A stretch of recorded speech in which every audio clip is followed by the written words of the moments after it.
Hey y'all, welcome back to RJK English. Today I'm going to talk about a conversation I had yesterday, and which I have often with students. Now I'm a little older, so maybe what I say holds a little bit more weight, I don't know. But someone asked me, Alex, how do you know a lot about history, you know a lot about cultures, you've learned some about language. How do you approach learning something new? Like, let's take history, for instance. The person really liked that I knew a lot about their history. I probably started learning, it was probably back 2003 that I really started getting into reading a lot and thinking about how to learn things. And I guess I've acquired some advice that I would give. First, always approach things from a question.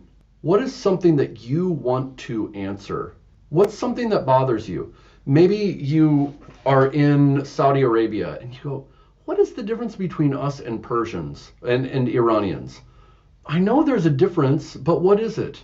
Well, now you've asked a question, right? Now you can use that question to go gather data, right? It's a start. That's one thing I would say. Ask questions. When you meet people from other countries and you wonder, why do they do things the way they do? Ask that question. I'm going to take you through a little bit of an interesting way that I learned about India and about the Indo-European language. And this might seem a little strange, okay? So as I started reading, I noticed that this symbol, and I'm probably not going to draw it right. Now, if you're from the West, you know what this symbol is, right? We know it from the Nazis in the West. What does it symbolize? It symbolizes murderers. People that thought they were the superior race and they wanted to murder people, right? Well, where does this actually come from? It comes from India. It comes from, you'll see it throughout the world, especially where Buddhism is spread. So look up, this is called a swastika. Swastika, I think it comes from the Sanskrit, probably something like this, svastik, something like this. Someone can correct me, probably svastik. Look up Japan, swastika temple. And I bet you're going to find swastikas on that temple. Does that mean they were Nazis? No, they came way before the Nazis, right? So does this symbol come from? Well, it has the idea of time, or I think the sun, things like this. You would have to ask an Indian exactly what it means to them. It probably just kind of means God or something like this. Well, about 200 years ago, Germans and British people were in India. And they suddenly started realizing, as they studied Sanskrit, that the language of Sanskrit resembled German and resembled English in weird ways. Through this, they discovered the idea of the Indo-European language. They realized Sanskrit is related to the European languages. They realized there was an Indo-European heritage. And in India, they had the idea of the Aryans. And it turns out the Aryans were the ones that wrote the Rig Veda, the first of the Vedas. And the Brahmins and the Kshatriyas of India, and when you look at the caste system, they like to think of themselves as being from the Aryans. I'm not going to judge either way if that's true or not, okay? But we kind of mix this up with white people. And we know that in the world there's this racist idea that there's this master race, and usually it's attributed to white people. Why? Because Europe and America are incredibly powerful.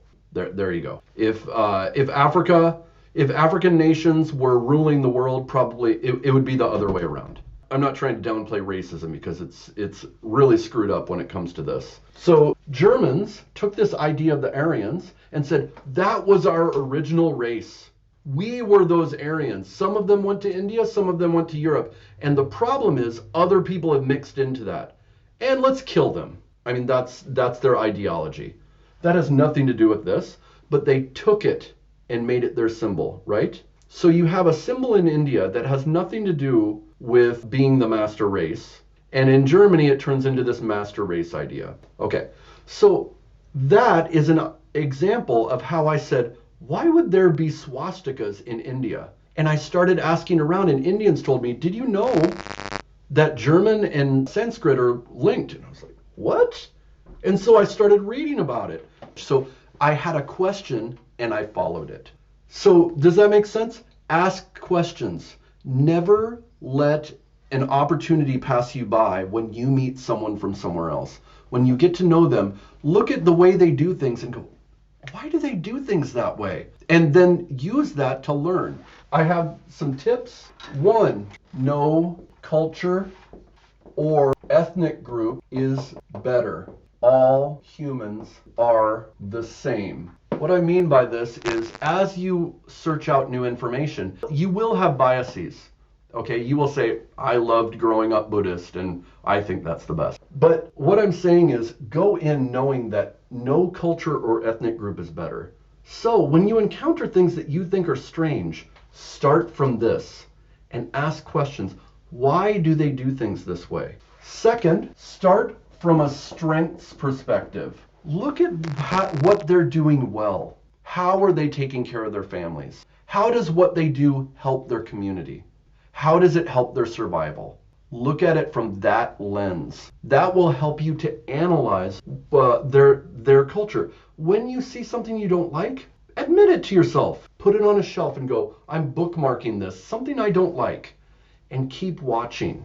Talk to people from that culture. Be careful, but ask some questions, and then start to develop people that you notice usually have the right answers to this. Start developing them. Ask who they read.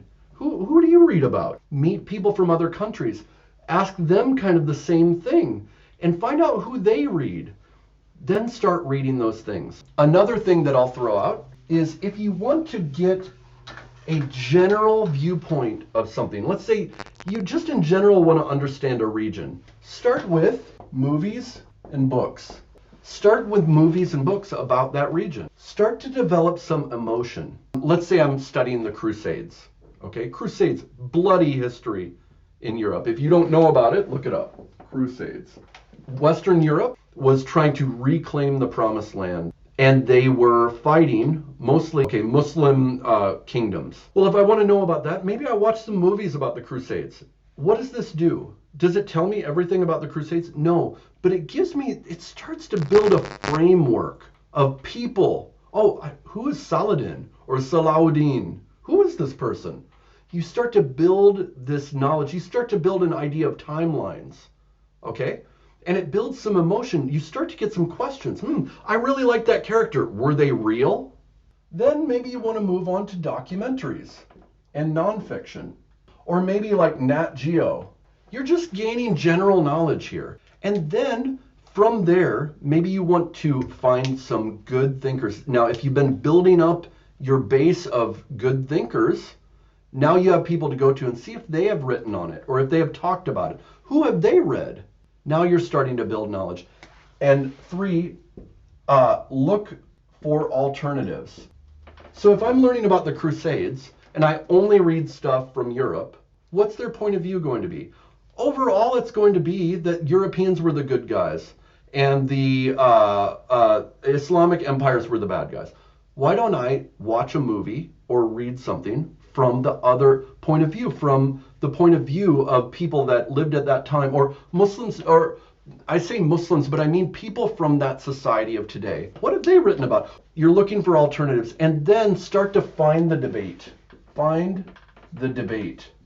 What are people debating about? And then talk about it with people. This is how you build knowledge. You're building general knowledge, and then on top of that, you're building your specific knowledge. And as you do this, you'll start to learn who to listen to. Who do I find useful and who isn't? Maybe one author, I really liked them for a while. And then all of a sudden I realized, other people don't respect this person very much. Why don't they respect them? And as you grow, you maybe take on someone new. And sometimes people will totally blow up your ideas.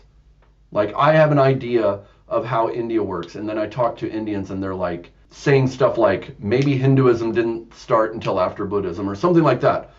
Something that you're like, whoa, what?